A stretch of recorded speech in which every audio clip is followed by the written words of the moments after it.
بسم اللہ الرحمن الرحیم۔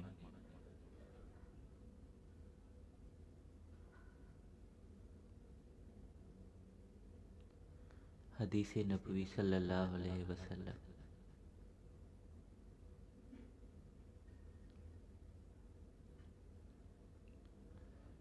ہرقل شام روم نے ان کے پاس قریش کے قافلے میں ایک آدمی بلانے کو بھیجا، اور اس وقت یہ لوگ تجارت کے لیے ملک شام گئے ہوئے تھے، اور یہ وہ زمانہ تھا جب رسول اللہ صلی اللہ علیہ وسلم نے قریش اور ابو سفیان سے ایک وقتی عہد کیا ہوا تھا۔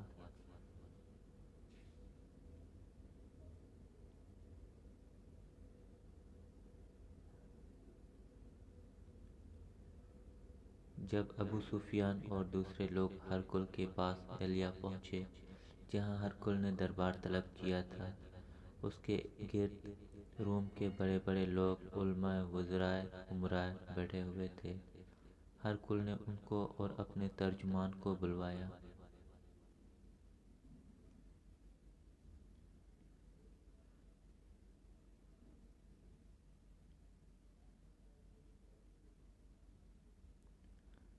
پھر ان سے پوچھا کہ تم میں سے کون شخص مدعی رسالت کا زیادہ قریبی عزیز ہے؟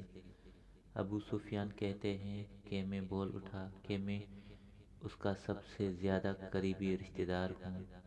یہ سن کر ہرقل نے حکم دیا کہ اس کو ابو سفیان کو میرے قریب لا کر بٹھاؤ۔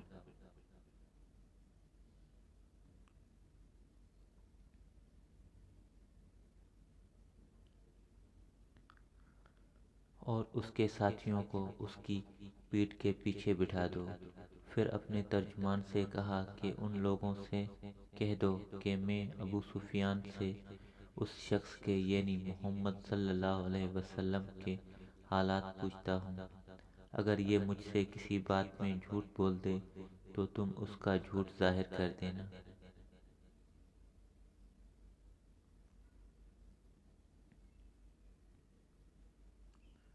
ابو سفیان کا قول ہے کہ اللہ کی قسم، اگر مجھے یہ غیرت نہ آتی کہ یہ لوگ مجھ کو جھٹلائیں گے تو میں آپ صلی اللہ علیہ وسلم کی نسبت ضرور غلط گوئی سے کام لیتا۔ خیر، پہلی بات جو ہرقل نے مجھ سے پوچھی وہ یہ کہ اس شخص کا خاندان تم لوگوں میں کیسا ہے؟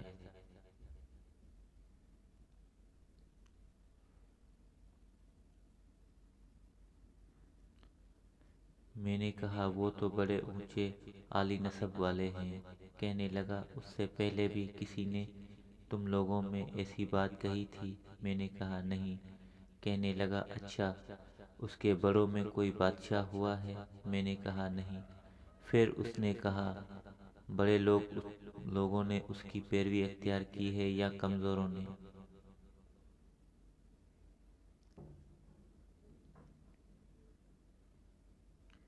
میں نے کہا نہیں، کمزوروں نے۔ پھر کہنے لگا اس کے تابع دار روز بڑھتے جاتے ہیں یا کوئی ساتھی پھر بھی جاتا ہے؟ میں نے کہا نہیں۔ کہنے لگا کہ کیا اپنے اس دعوی نبوت سے پہلے کبھی کسی بھی موقع پر اس نے جھوٹ بولا ہے؟ میں نے کہا نہیں۔ اور اب ہماری اس سے صلح کی ایک مقرر مدت ٹھہری ہوئی ہے۔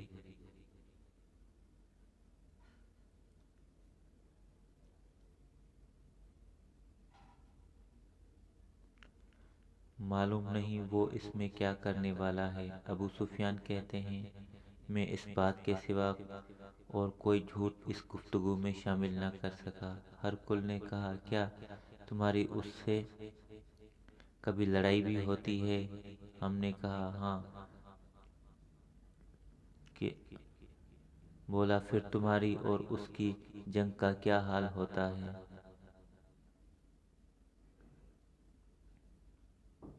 میں نے کہا لڑائی ڈھول کی طرح ہے، کبھی وہ ہم سے میدان جنگ جیت لیتے ہیں اور کبھی ہم ان سے جیت لیتے ہیں۔ ہرقل نے پوچھا وہ تمہیں کس بات کا حکم دیتا ہے؟ میں نے کہا وہ کہتا ہے کہ صرف ایک اللہ ہی کی عبادت کرو، اس کا کسی کو شریک نہ بناؤ۔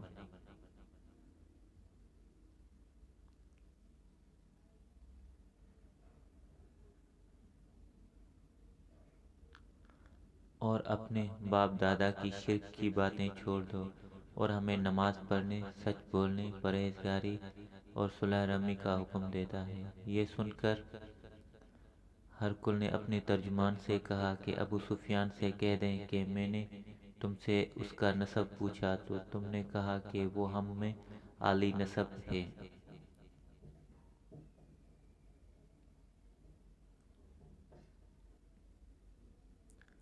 اور پیغمبر اپنی قوم میں عالی نسب ہی بھیجے جایا کرتے ہیں۔ میں نے تم سے پوچھا کہ دعوی نبوت کی یہ بات تمہارے اندر اس سے پہلے کسی اور نے بھی کہی تھی تو تم نے جواب دیا کہ نہیں۔ تب میں نے اپنے دل میں کہا کہ اگر یہ بات اس سے پہلے کسی نے کہی ہوتی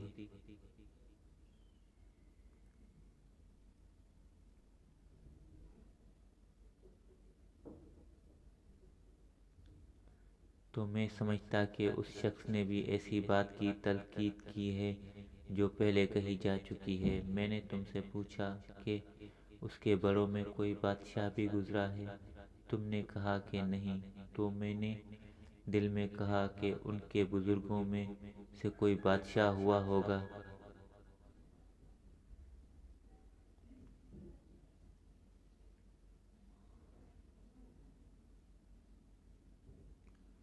تو کہہ دوں گا کہ وہ شخص اس بہانے اپنے آباء و اجداد کی بادشاہت اور ان کا ملک دوبارہ حاصل کرنا چاہتا ہے۔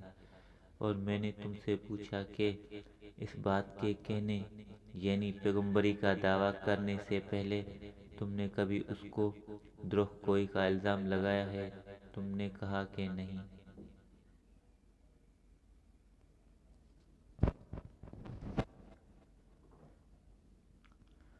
تو میں نے سمجھ لیا کہ جو شخص آدمیوں کے ساتھ دروغ گوئی سے بچے وہ اللہ کے بارے میں کیسے جھوٹی بات کہہ سکتا ہے۔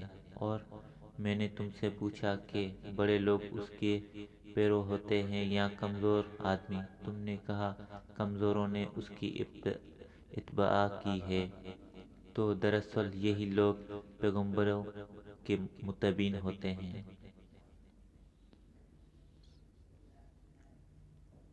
اور میں نے تم سے پوچھا کہ اس کے ساتھی بڑھ رہے ہیں یا کم ہو رہے ہیں؟ تم نے کہا کہ وہ بڑھ رہے ہیں۔ اور ایمان کی کیفیت یہی ہوتی ہے حتیٰ کہ وہ کامل ہو جاتا ہے۔ اور میں نے تم سے پوچھا کہ آیا کوئی شخص اس کے دین سے ناخوش ہو کر مرتد بھی ہو جاتا ہے؟ تم نے کہا نہیں۔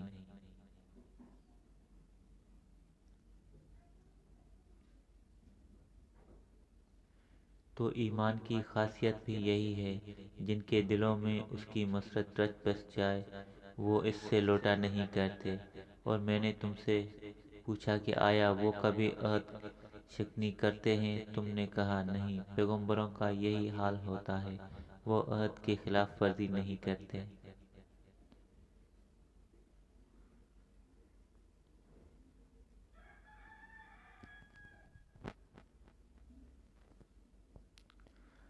اور میں نے تم سے کہا کہ وہ تم سے کس چیز کے لیے کہتے ہیں؟ تم نے کہا کہ وہ ہمیں حکم دیتے ہیں کہ ایک اللہ کی عبادت کرو، اس کے ساتھ کسی کو شریک نہ ٹھہراؤ، اور تمہیں بتوں کی پرستش سے روکتے ہیں، سچ بولنے اور پرہیزگاری کا حکم دیتے ہیں۔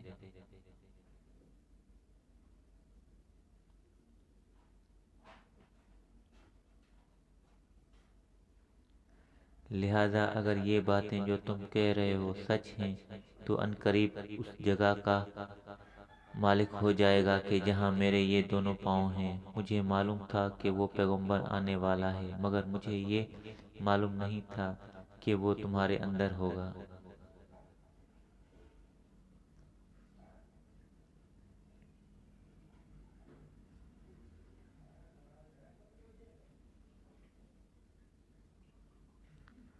اگر میں جانتا کہ اس تک پہنچ سکوں گا تو اس سے ملنے کے لیے ہر تکلیف گوارا کرتا۔ اگر میں اس کے پاس ہوتا تو اس کے پاؤں دھوتا۔ ہرقل نے رسول اللہ صلی اللہ علیہ وسلم وہ خط منگوایا جو آپ نے ہدیہ کلبی رضی اللہ عنہ کے ذریعے حاکم بصرہ کے پاس بھیجا تھا۔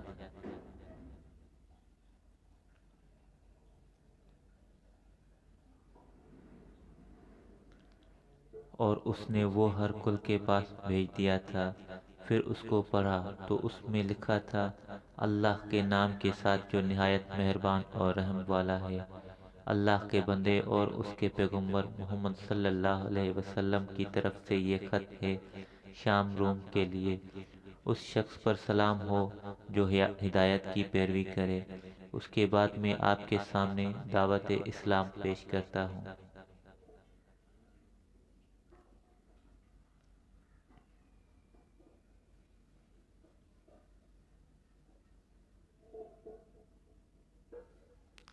اگر آپ اسلام کے لیے آئیں گے تو دین و دنیا میں سلامتی نصیب ہوگی، اللہ آپ کو دوہرا ثواب دے گا۔ اور اگر آپ میری دعوت سے روگردانی کریں گے تو آپ کی رعایا کا گناہ بھی آپ ہی پر ہوگا۔ اور اے اہل کتاب، ایک ایسی بات پہ آ جاؤ ہمارے اور تمہارے درمیان یکساں ہے،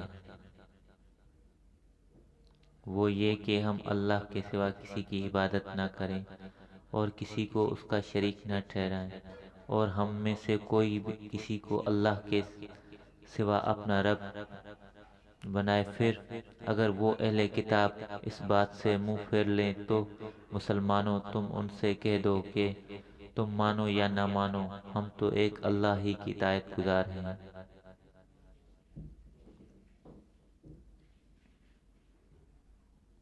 ابو سفیان کہتے ہیں، جب ہرکل نے جو کچھ کہنا تھا کہہ دیا اور خط پڑھ کر فارغ ہوا تو اس کے ارد گرد بہت شور و غوغا ہوا، بہت سی آوازیں اٹھیں اور ہمیں باہر نکال دیا گیا۔ تب میں نے اپنے ساتھیوں سے کہا کہ ابو کبشہ کے بیٹے نبی کریم صلی اللہ علیہ وسلم کا معاملہ تو بہت بڑھ گیا ہے، دیکھو تو اس سے بنی اصغر روم کا بادشاہ بھی ڈرتا ہے۔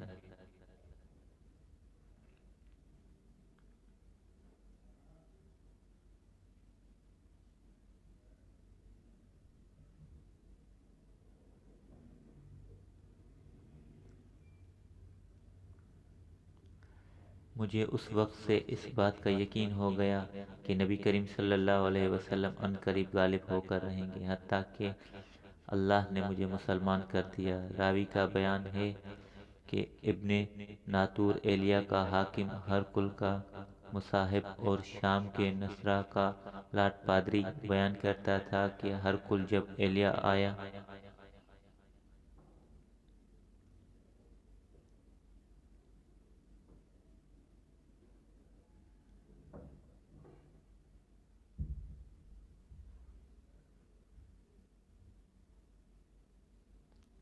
ایک دن وہ پریشان بیٹھا تھا تو اس کے درباریوں نے دریافت کیا کہ آج ہم آپ کی حالت بدلی ہوئی پاتے ہیں، کیا وجہ ہے؟ ابن ناطور کا بیان ہے کہ ہرکل نجومی تھا، علم نجوم میں وہ پوری مہارت رکھتا تھا۔ اس نے اپنے ہم نشینوں کو بتایا کہ میں نے آج رات ستاروں پر نظر ڈالی۔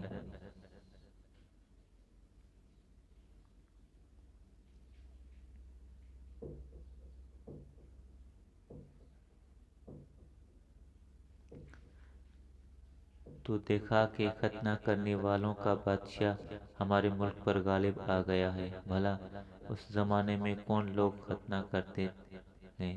انہوں نے کہا کہ یہود کے سوا کوئی ختنہ نہیں کرتا، سو ان کی وجہ سے پریشان نہ ہوں۔ سلطنت کے تمام شہروں میں یہ حکم لکھ دیجئے کہ وہاں جتنے یہودی ہوں سب کو قتل کر دیے جائیں۔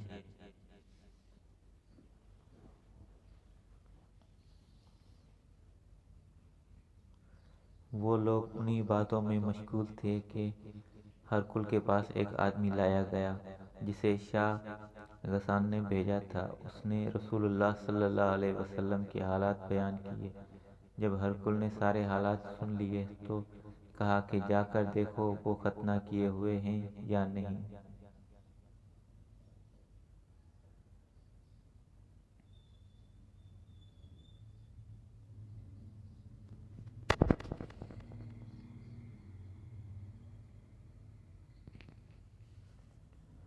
انہوں نے اسے دیکھا تو بتلایا کہ وہ ختنہ کیا ہوا ہے۔ ہرکل نے جب اس شخص سے عرب کے بارے میں پوچھا تو اس نے بتلایا کہ وہ ختنہ کرتے ہیں۔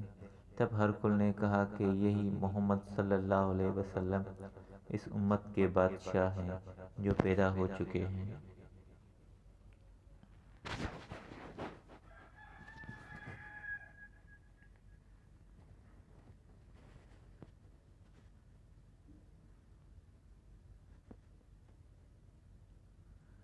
پھر اس نے اپنے ایک دوست کو رومیہ خط لکھا، اور وہ بھی علم نجوم میں ہرکل کی طرح ماہر تھا۔ پھر وہاں سے ہرکل حمص چلا گیا۔ ابھی حمص سے نکلا ہی نہیں تھا کہ اس کے دوست کا خط اس کے جواب میں آ گیا۔ اس کی رائے بھی نبی کریم صلی اللہ علیہ وسلم کے ظہور کے بارے میں ہرکل کی موافق تھی کہ محمد صلی اللہ علیہ وسلم باقی پیغمبر ہیں۔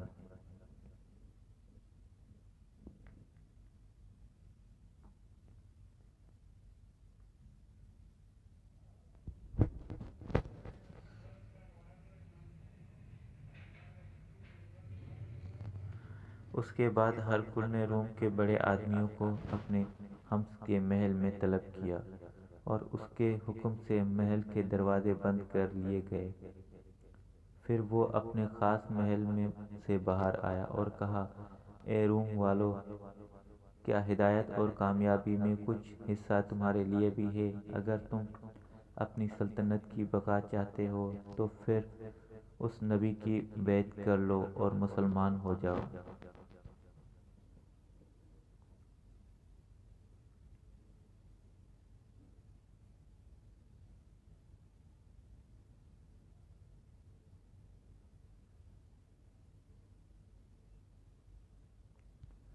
یہ سننا تھا کہ پھر وہ لوگ وحشی گدھوں کی طرح دروازوں کی طرف دوڑے، مگر انہیں بند پایا۔ آخر جب ہرکل نے اس بات سے ان کی یہ نفرت دیکھی اور ان کے ایمان لانے سے مایوس ہو گیا تو کہنے لگا کہ ان لوگوں کو میرے پاس لاؤ۔ جب وہ دربار آئے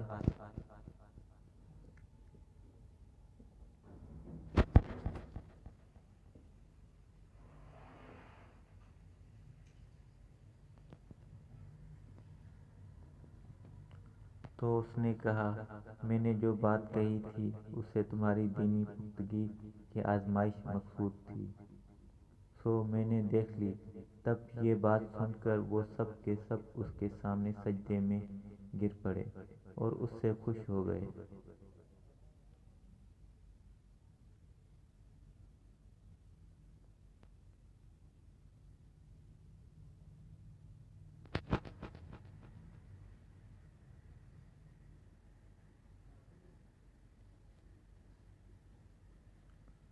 بالآخر ہرکل کی آخری حالت یہی رہی۔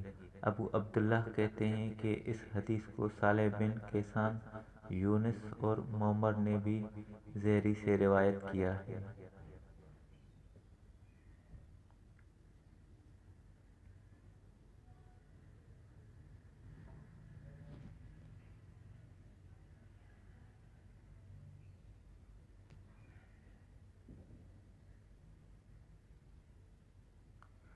صحیح بخاری شریف حدیث نمبر 7 صحیح۔